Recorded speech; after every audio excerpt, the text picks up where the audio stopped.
తాకట్లో ఉన్న మీ బంగారాన్ని విడిపించి ఆ రోజు ఆన్లైన్ రేటుకి కొంటాం. Sharma gold company. మహాదేవ శ్రీమాత్ర నమః. Welcome to our channel. మార్చి నెలలో ద్వాదశ రాశులకు సంబంధించి మరి ఇదే మార్చి నెలలో మనకు షష్టగ్రహ కూటమి అనేటువంటిది ఏర్పడబోతూ ఉన్నది. 6 గ్రహాలు కూడా కలవబోతున్నాయి. సో దీన్ని బేస్ చేసుకొని ద్వాదశ రాశుల వారికి ఏ విధమైనటువంటి పరిస్థితులు ఉండబోతున్నాయి, మరి వృశ్చిక రాశి వారికి గత సంవత్సరంలో గత 2-3 సంవత్సరాలలో ఉండేటువంటి విధంగానే ఉందా, మరి ఇక్కడ మిథున రాశి వారికి కానీ, అదేవిధంగా కర్కాటక రాశి వారికి కానీ, వృషభ రాశి వారికి కానీ, ఇలా కొన్ని రాశుల వారు ఎంతో ఇబ్బందికరమైనటువంటి సంఘటనలలో ఉన్నారు. ఈ యొక్క తులారాశి వారు కూడా కనుక కంప్లీట్గా మరి ఎవరికి బాగుంది ఈ యొక్క మార్చి నెలలో అనేటువంటిది చూసుకునే దానికంటే ముందు ఖచ్చితంగా చెప్తున్న ఒక విషయము, మీ జన్మనామం ఏమిటి, నక్షత్ర అంటే మీ నామం నక్షత్రం యొక్క మీ యొక్క పేరు ఏ అక్షరంతో మొదలవుతుంది, అదేవిధంగా మీ జన్మనామం ఏమిటి, ఈ రెండు కూడా చూడాలి. రెండిటితో పాటు గోచారము గ్రహచారము చూస్తూ, అదేవిధంగా జాతకంలో నడిచేటువంటి దశ అంతర్దశలను చూస్తూ, మీరు జన్మించినటువంటి డేట్ ఏమిటి, మీ లక్కీ నెంబర్ ఏమిటి, అన్లక్కీ నెంబర్ ఏమిటి. ఉదాహరణకు నెంబర్ 5లో జన్మించినటువంటి వారికి బుధవారం ఎంత అదృష్టం, అదేవిధంగా నెంబర్ 1లో జన్మించినటువంటి వారికి ఆదివారం. ఇలా వారికి అంటే జస్ట్ ఇది ఇలా ఇంకా కొన్ని డేట్స్ ఉంటాయి. ఇవి అన్లక్కీ ఏమిటి, ఆదివారం జన్మించినటువంటి వారికి శనివారం. సో నెంబర్ 8 అన్లక్కీ, అదేవిధంగా 17 ఇట్లా.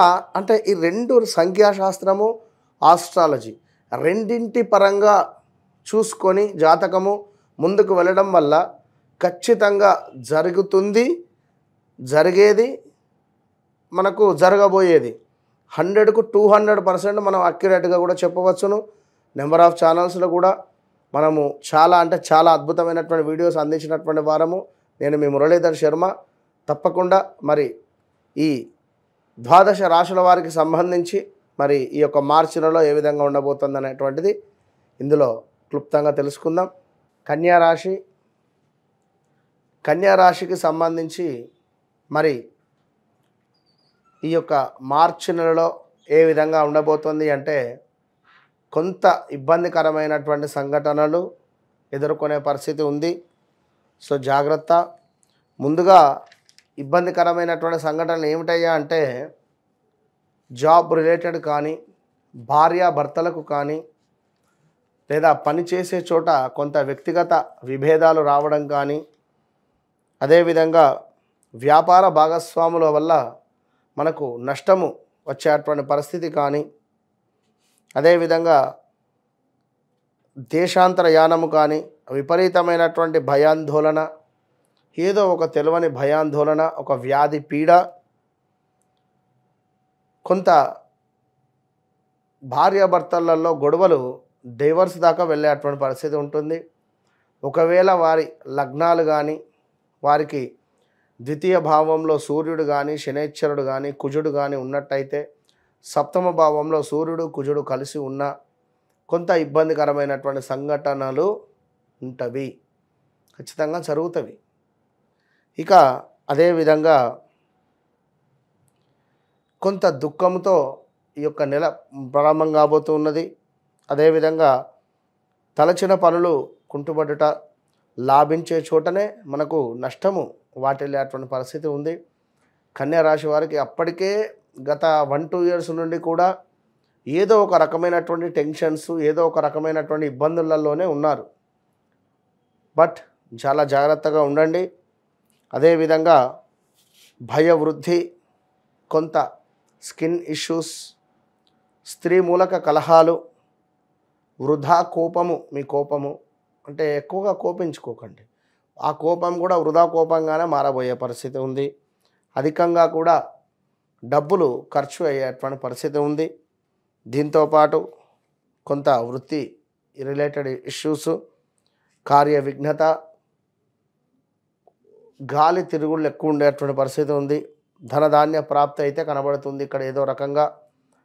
ఇక అధికారుల యొక్క ఆగ్రహము, దురదృష్టము, ఆత్మీయుల ఎడబాటు, ప్రతి పని కూడా ఎంతో ఆలస్యంగానే ముందుకు వెళ్ళే పరిస్థితి.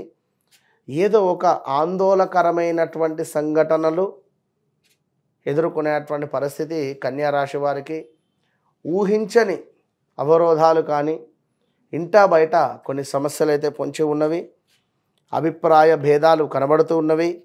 అదేవిధంగా కొంత అధికారుల నుండి కొన్ని సమస్యలు రాబోతూ ఉన్నవి. స్థాన చలనము, కార్యక్షేత్రంలో అంటే మీరు పనిచేసే చోట కొంత ప్రతికూలమైనటువంటి వాతావరణం ఏర్పడేటువంటి పరిస్థితి ఉంది. సంతానానికి సంబంధించినటువంటి బాధలు, కొంత నిరుత్సాహము, ప్రయాణాలలో నష్టాలు, అనారోగ్యము.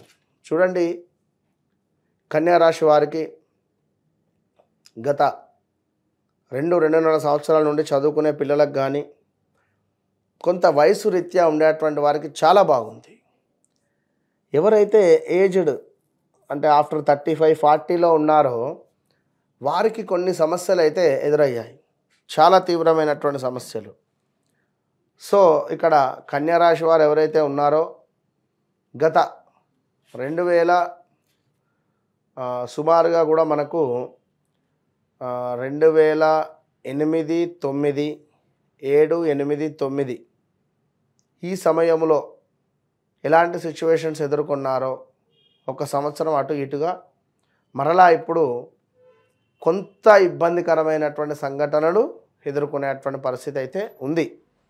కనుక తప్పకుండా కూడా ఈ కన్యా రాశి వారు దత్తాత్రేయ స్వామి క్షేత్రము కానీ, సుబ్రహ్మణ్యేశ్వర స్వామి యొక్క భుజంగ స్తోత్రం కానీ, ప్రతి మంగళవారము సుబ్రహ్మణ్యేశ్వర స్వామికి అర్చన చేయించుకోవడం కానీ, అదేవిధంగా మీరు ఈ యొక్క పెసర్లను నానబెట్టి పెసరపప్పును కానీ పెసర్లను కానీ పక్షులకు ఆహారంగా వేయడం వల్ల, లేదా మొలకలు వచ్చిన తర్వాత ఈ యొక్క పెసర్లను బెల్లము కలిపి గోధుమ రంగులో ఉండేటువంటి ఆవుకు తినిపించడం వల్ల మనకు మంచి ఫలితాలు వచ్చే పరిస్థితి ఉంది.